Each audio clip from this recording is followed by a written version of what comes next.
You're listening to an Airwave Media Podcast. Feel like who art Ed? Try to spice it. Who art is Mr. Wood art Ed me? Good. Either way, it's ambiguous. It works on so many levels. I know. That's off to a great start. Welcome to Who Arted, weekly art history for all ages. I'm your host, Kyle Wood, and today we're going to be talking about Edward Hopper. Now, my guest today, I am really excited because I always love to get to talk to people smarter than I am.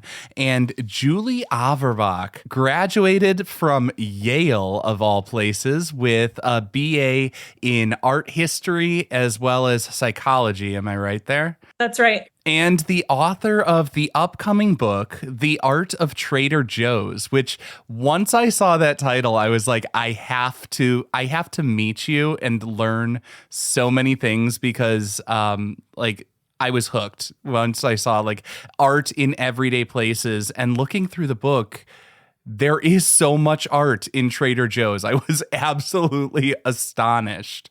Thank You're bringing that accessibility to art. And that actually, in this probably my longest intro ever, brings me to where I first stumbled across you.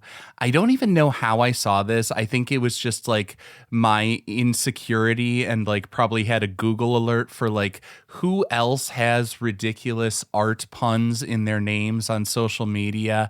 I saw a while back you were doing virtual tours of museums. Yes, that's right. I'm still hosting virtual tours. Yes. So I will put a link in the show notes, despite the fact that I guess we're officially somewhat competitors. But but the Smarty museum tours have done a lot to bring people together through the pandemic. You created these virtual tours starting, was it 2020? That's right. Yes. So starting in July of 2020, I decided to translate my experiences in studying art history to curating these live virtual art museum tours, mainly for older adults, as a way of making museums more accessible and promoting positive mental health during that time. So it's an ongoing project, and I'm so glad to connect with you because I think we have a lot in common. Yeah. And like I say, the website is smarty.biz, and that's smart biz.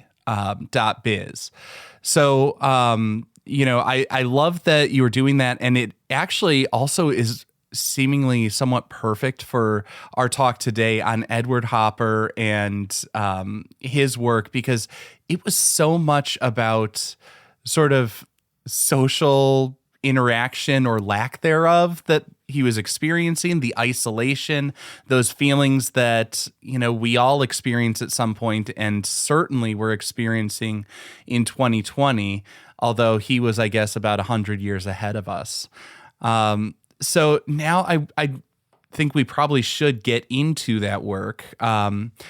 Edward Hopper was born in Nyack, New York. It's sort of a smaller town on the Hudson River. Everything I've seen, it seems like a beautiful place to grow up. The town, I think, was built, like the big industry was like building yachts and stuff like that. I mean, it just feels so perfect for like New York growing up, yachts. And I just imagine, something out of like the movies with East Coast elites and everything like that. And that lifestyle. Although he was not an elite by any stretch of the imagination. He's growing up. He was showing an interest in art, and his parents encouraged that. For a while, he thought about naval architecture, but then, because he did love sailing, but he ended up studying design and illustration, art in sort of more traditional sense. But one of the things that I read was that when he was like just 12 years old, he was 6 feet tall, and that's really tall for a 12-year-old. That's staggering to think about. And he said like that just made him feel so separate and apart from everyone else. And when you have that like shy, quiet, introverted disposition to begin with. And then you're also just like so physically different from your peers. And for me, as a teacher who I teach K-5 students, and I see those fifth graders who are approaching that age, and I just think of like how that is the most awkward time of your life in even the best of circumstances, and how True. awful that must have been. And like I say, 100 years later, I'm here talking about how freakish he looked at 12 years old. So I feel like a little bit bad that I'm somewhat bullying someone who was experiencing that as a child. But like, they called him grasshopper. He, just felt like he was all limbs, I guess, stretched out and uncomfortable with his body and his appearance, and his peers made that even worse. And I think the reason that I'm bringing that up is not so much because I want to dunk on somebody about their body. It's more just the fact that this really, I think, played a part in shaping him and his lens and the way that he went through the world. I mean, it's one of those childhood traumas, if you will, that it seems like he never quite got over. It sounds like an alienating experience. Yeah, I mean, he talked about it throughout interviews. So he grows up, obviously, he continues on, he's studying art. He went to the New York School of Art, which I found this interesting. It was originally the Chase School. And that was obviously the namesake, William Merritt Chase, a reasonably prominent artist, American artist at that time. And that's who he was studying under. So he's directly studying under the founder of the school and learning from William Merritt Chase along with Robert Henry or Henri, maybe. I don't know. It's kind of the French spelling, but it's an American artist. Anyone who's been listening for a while doesn't expect me to get pronunciation right. But he was studying art in New York. The thing I find kind of interesting, or I was surprised by when I did the research on this, was that as he studied art and his early career was in illustration, he really didn't like illustration. And that to me was surprising just because like his work has such that illustrative and narrative quality to it as I look at it. I agree. Yeah, I think that his parents, although they were supportive to some extent of his desire to be an artist, they encouraged him to pursue commercial art and illustration because they believed it was more marketable and a better way for him to earn a living. And so he was initially an illustrator and sort of resented that, and always had an aspiration of being a painter. But I think that he really honed his skills in that period where he was more focused on illustration, and especially in terms of his compositions and his treatment of light, that he learned a lot through those experiences that he then adapted in his paintings. Yeah. And, when you think about it, like from a parent's perspective, it makes perfect sense to say like, only a very, very small sliver of the population that attends art school is going to make it big as a studio artist exhibiting in galleries and stuff like that. I mean, it's like going out and saying, I want to be a CEO. Like, of course, that would be nice. But for the most part, you can't count on that. You're probably going to be middle management, and that's perfectly fine, and that's acceptable, and that's a way to earn a living. And I don't know, I was surprised that he was so disdainful of the illustration because of the fact that, like I said, I see that reflected so much in his work. Like I see that as shaping his style in a lot of ways. But that's what he was doing up until what was it, like his early 40s is when sort of the shift happened. I mean, he was making paintings, but they weren't really selling all that well. As an adult, he studied in New York. Hopper spent pretty much like the bulk of his life in New York. I mean, he was born in essentially the suburbs of New York City and then spent his adult life in New York City.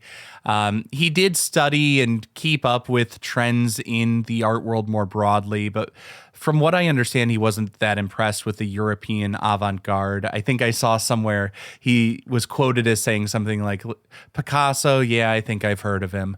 Not the exact quote, but something to that effect. Like, he was New York through and through.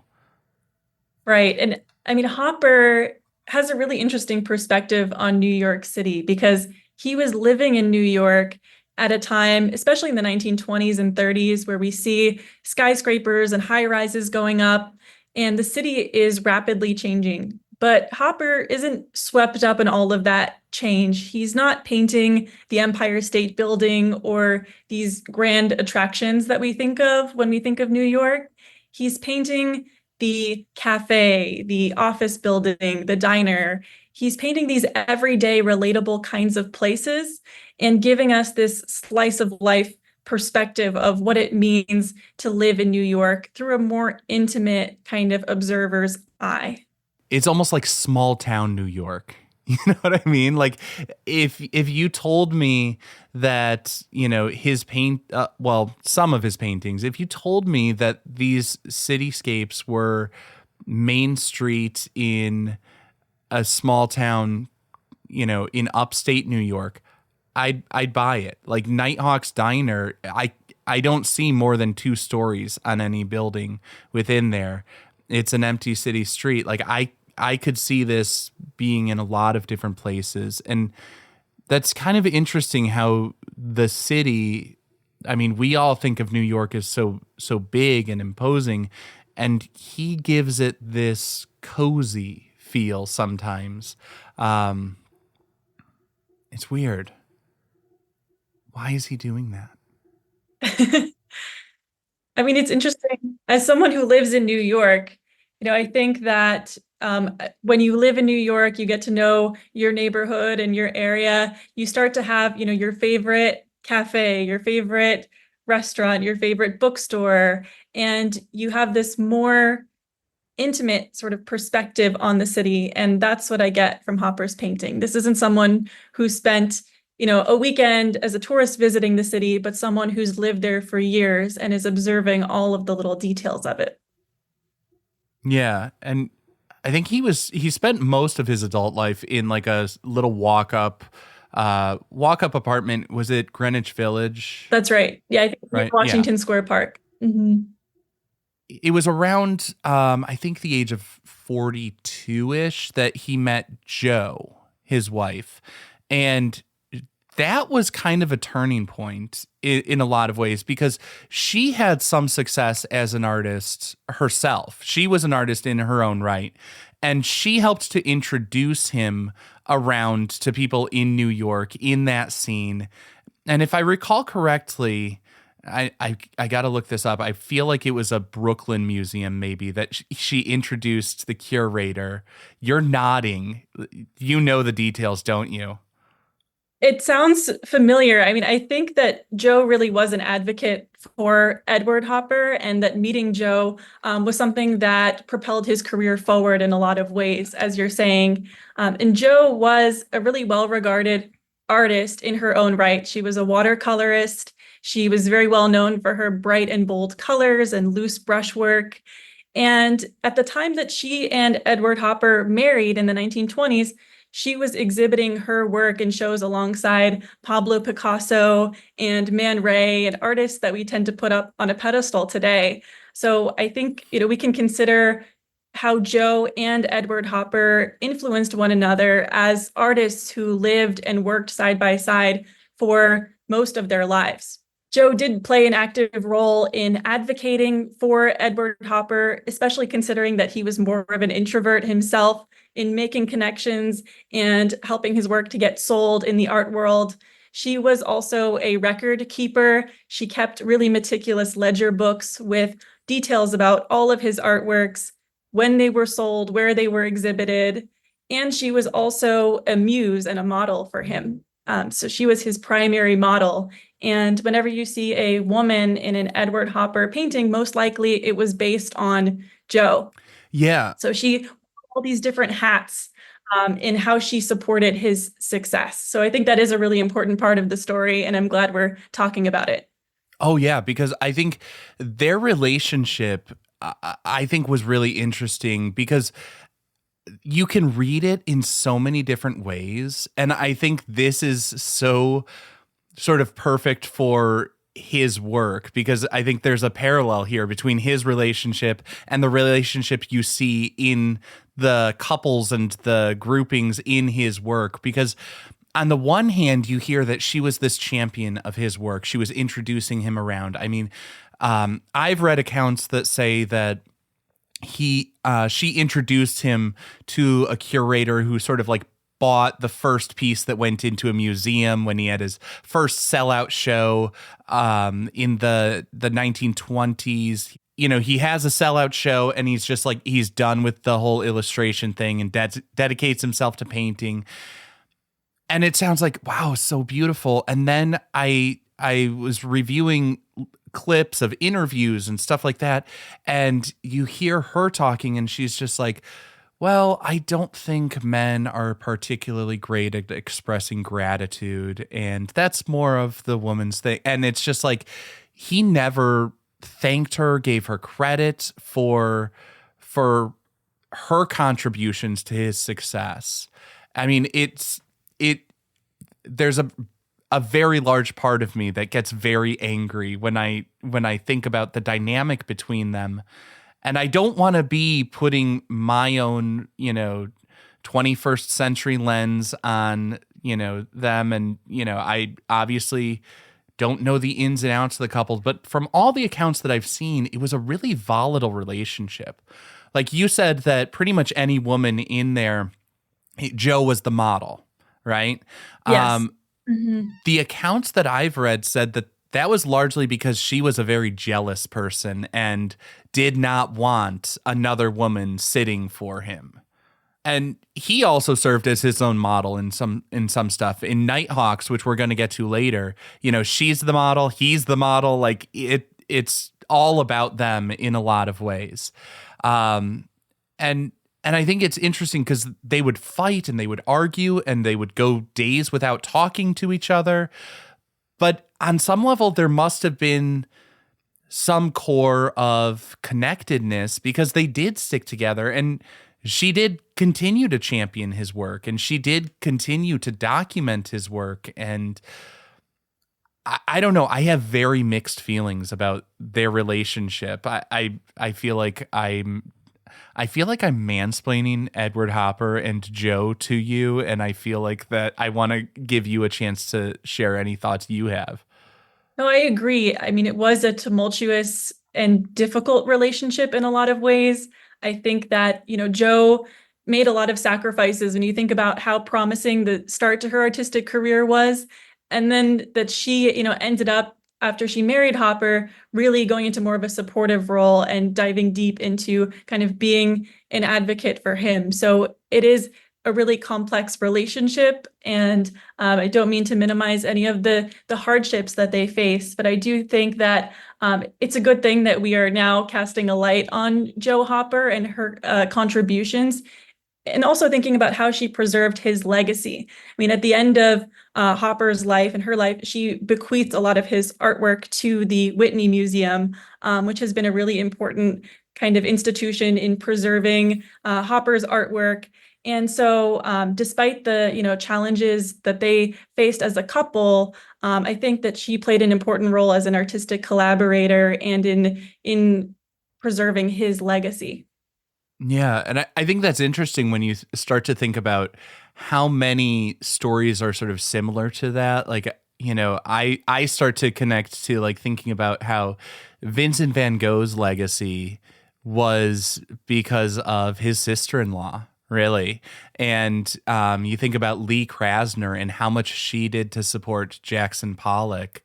despite, again, she was a very talented artist in her own right. And I think she gets a little bit more credit, historically speaking, than Joe has in a lot of this stuff. But still, it is interesting how a lot of times there is this dynamic where someone has to take on a supportive role, and I kind of want to scream at Edward because I feel like he was not equally supportive of her. I've read accounts that say that he was really dismissive of her talents. But who knows? Because again, it's one of those things. You're outside, you don't know. But I think getting back to my original point, it's interesting how you pick up these individual threads, and it's much like his works, where kind of what you see in that relationship is almost as much about you and what you bring to the picture as it is about what's in front of you. I see a lot of people will compare it to sort of set design and in cinematographers who are figuring out the like symbolism of every individual piece that's put within the composition. And I thought that was kind of an interesting comparison, because Edward Hopper absolutely loved the cinema himself. And so there's this weird cycle and feedback loop, because a lot of filmmakers love Hopper and Hopper loved the film. And so you see pieces that were inspired by his paintings, like a Hemingway story that was in part the inspiration for Nighthawks, was then adapted to a film, and for that they based it a little bit on the Nighthawks, the scene. You're nodding. Am I right in that? I think so. I had read about the Hemingway story. And the influence really goes both ways, too, because Hopper in some ways inspired filmmakers, like his 1925 painting, A House by the Railroad, which was, fun fact, the first painting to ever be acquired by the Museum of Modern Art in New York. Really? Yes. And that painting inspired Alfred Hitchcock and his set design for the Bates Mansion in the film Psycho. So not only was Hopper a lover of cinema and theater, but he also had an impact on filmmakers. Yeah, and I absolutely love when, culture starts eating itself. So I think that is a delightful thing. This is why I love talking to people smarter than me. I did not know that was the first piece acquired by MoMA. So thank you. I'm learning something too. I'm learning a lot today too. This is great. So now, after a little bit of a break, I do want to get into Hopper's most famous piece, Nighthawks.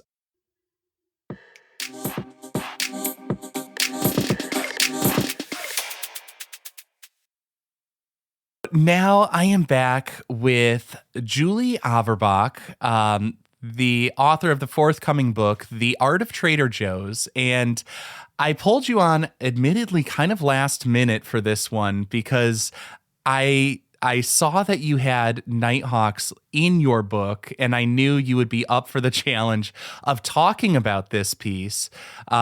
So just right off the bat, as we're looking at it, what jumps out at you?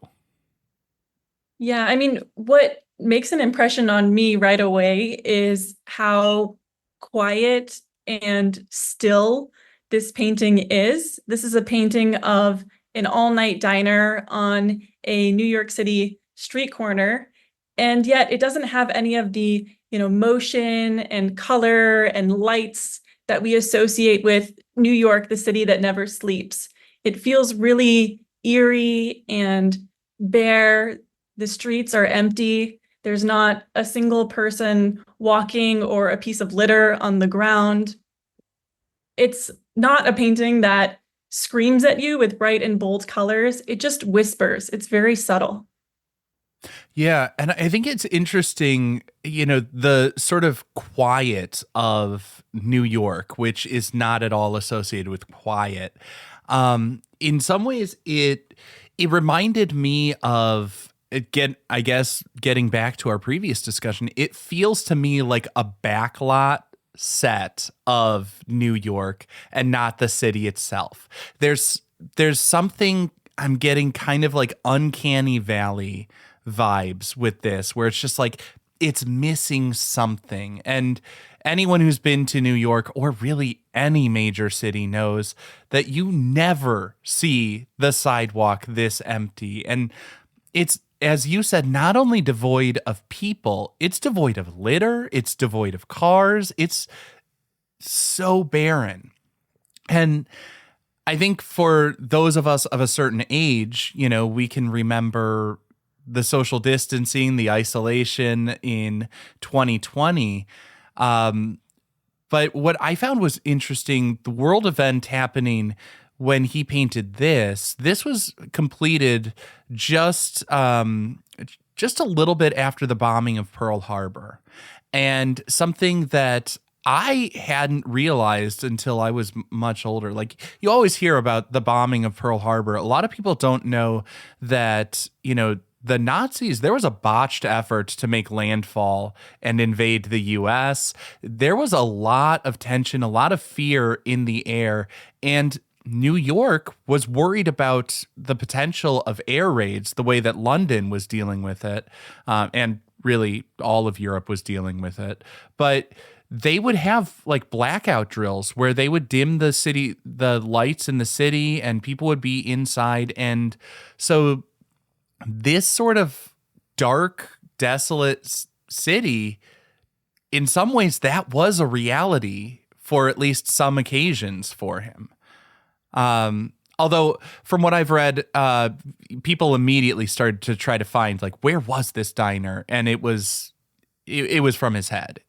I mean, there were some studies, but there's not this specific location and this diner to be found in the city. Right. I think that's very typical of Hopper's process because he was a really keen observer of New York City. He would often go around sketching. He would go on late night walks, sit on park benches for hours, ride public transit in loops, and just sketch and observe, and then bring all of his sketches back to his studio where he would create these composites that are part reality and part imagination. So I think that's what we're seeing here, that it is a somewhat realistic painting, but it also has some kind of surreal quality to it, as if out of a dream. The other thing that like really strikes me is just the angles of this, the viewpoint, this composition, I don't think I ever would have come up with. And I think it's because if you look at the left half, at least the viewer's left from the viewer's side, you know, outside the diner, it feels like there's a lot of empty space. He's emphasizing that empty city street, but then the glow of the neon lights in the diner and everything like that, it pulls our attention there. But if that's the focal point, it in some ways feels frustrating to me that I'm looking through the window. I'm not in the diner with them. You know what I mean? And I do. And that, like, that isolation, that I like, that's a Hopper in a nutshell. Yeah, I mean, I think that, you know, the painting is very dark overall, but then we have this one source of light, this fluorescent light coming from the diner. And I agree with you. I think the light, for me, feels like an invitation to enter inside the painting. It's also interesting that when it comes to the plate glass window, Hopper doesn't really paint the actual glass. We're not seeing much of a reflection or a glare. So we have this clear, unobstructed view that really lures us into this diner. And then you remember that there is this glass boundary that's separating you from the people inside. And so you're always on the outside looking in. There's this kind of push and pull effect where you're feeling invited into the painting, but then you're also physically shut out, where there's no door into this diner and it's impossible for you to enter inside. Yeah, I mean, it feels in some ways almost like torturous, where it's like I can see it, but it's just out of reach. And that feels like the kind of worst social feeling out there, like it's like knowing the party's happening, but you didn't get the invite, you know? Um, I feel like there's something about the human experience and like the isolation. And I think what I find most interesting is as you look at this piece, even the couple, assuming it's a couple, on first glance, you see a man and a woman sitting together, and it looks like they're holding hands. But then as you look more carefully, you see their hands are separated. You see that they're not looking at each other. There's this slight difference.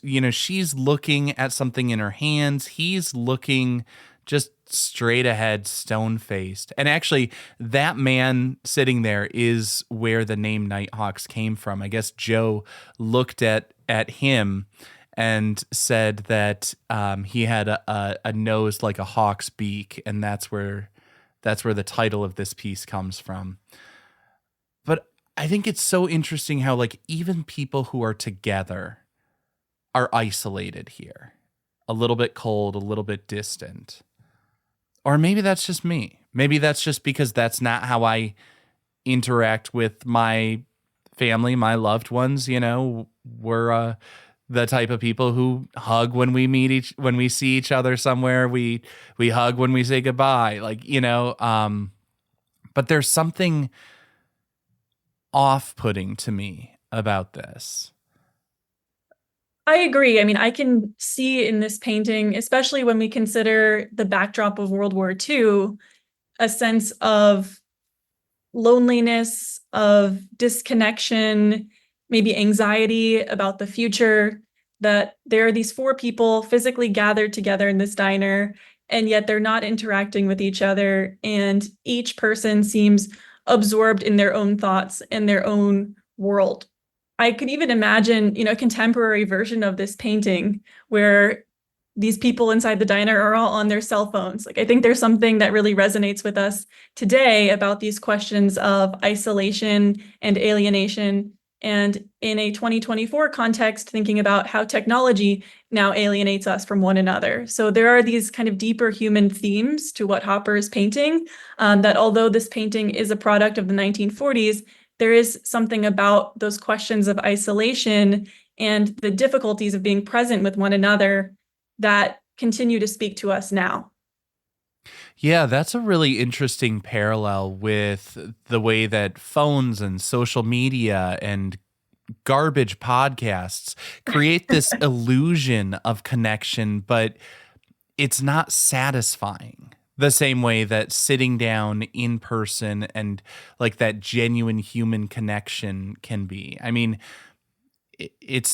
there's some value to it, I hope. And if you agree, please make sure you're leaving a 5-star rating on Apple Podcasts, Spotify, or wherever you're listening. But I think you're right. Like a contemporary version of this, they would be sitting there on their phones. In Hopper's day, we see them, there's maybe like a newspaper folded up. They're, the cigarette in their hand, which really dates this piece. But I think there is something in some ways sadly timeless about that feeling of being isolated and alone despite being physically with other people. Just being physically present is not the same as feeling connected with people, I guess, is the way I'm thinking of. Is that what you were getting at with that? Totally. I mean, I think it's a common experience in the city, this idea of being in a crowd of people and yet feeling by yourself. But just to play devil's advocate here a little bit, I think there's also a more optimistic reading that we might take from this painting. We could also consider this diner as a beacon of light and hope, a place where these four people are gathered together, and whether they are strangers or not, whether they interact directly or not, that they might feel some comfort and some camaraderie just being in each other's company, despite the darkness and uncertainty of the world around them. So I think that's the kind of flip side of this. And maybe it's just because I love diners, but I feel something kind of cozy about this lit space where these people are gathered together, set against the darkness of the world outside. Yeah, and I think that's a valid interpretation. I mean, there is a little bit of a warmth to the light, and they're sitting at a counter where it is not uncommon for people to go out and be like, okay, I'm going to sit at the counter and I'm going to strike up a conversation with the people around me at the diner or the bar or whatever place you happen to be inhabiting.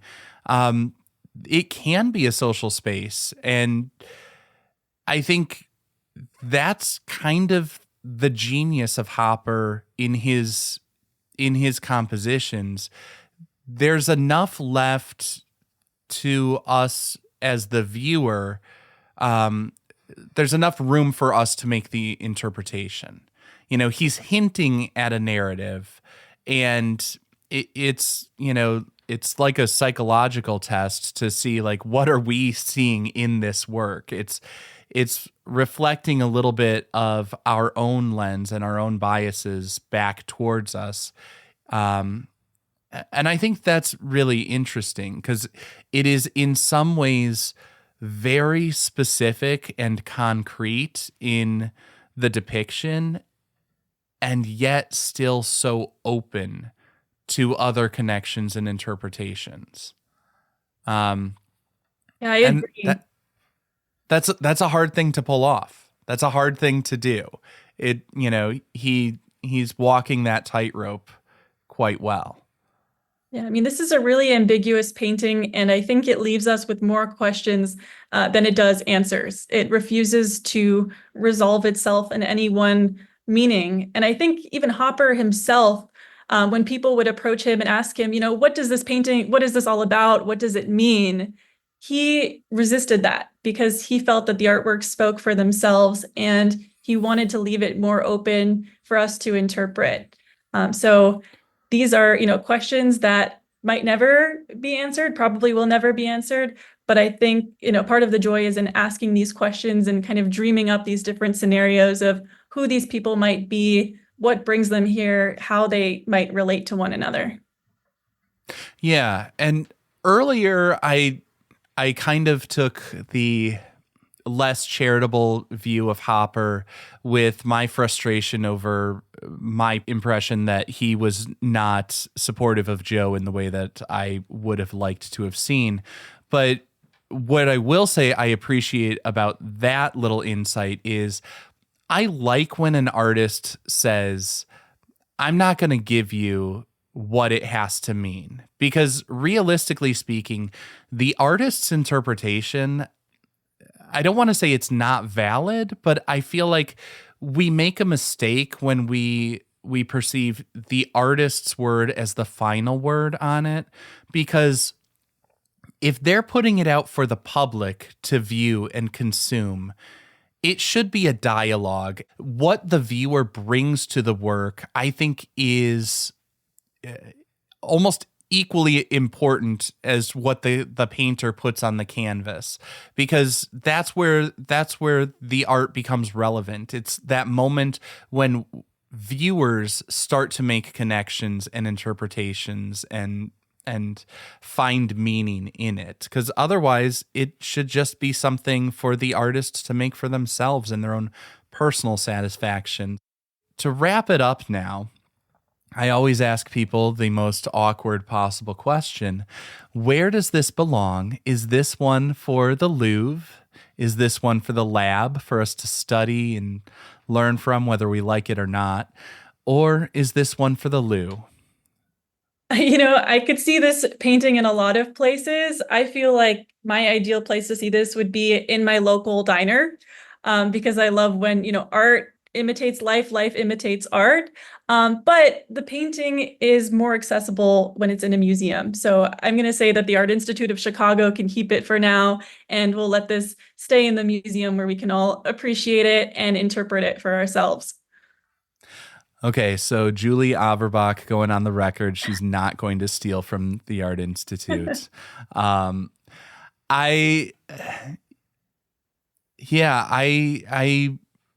reluctantly agree. Usually I try to find a way to disagree with people about stuff, but I really do.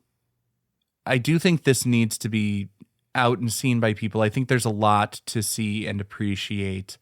It's aesthetically pleasing, but it also is revelatory. And the more time you spend looking at it, the more you discover.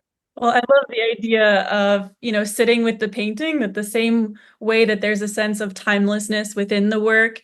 And, these diners are sitting at this counter for who knows how long. That's how we should approach this painting, from this calm, contemplative state where we can, spend hours and hours and still dream up new meanings and new interpretations for it. Yeah, and there's no better note to end on than that. So I'm just going to say thank you once again, Julie Averbach, author of The Art of Trader Joe's and the founder and CEO of Smarty. Smarty.biz. The link's going to be in the show notes for anyone who wants a virtual tour of some lovely museums and learn more from someone smarter than me. Thank you very much for taking the time. Thank you so much. It was really an honor to be here, and I learned a lot from you. So thanks so much. This concludes this week's episode of Who Arted, part of the Airwave Media Podcast Network. If you found this tolerable, please leave a rating or review on your favorite podcast app. You can find images of the work being discussed this week and every week on social media at Who Arted Podcast on Twitter, Instagram, and TikTok, and of course on the website whoartedpodcast.com. Podcast done.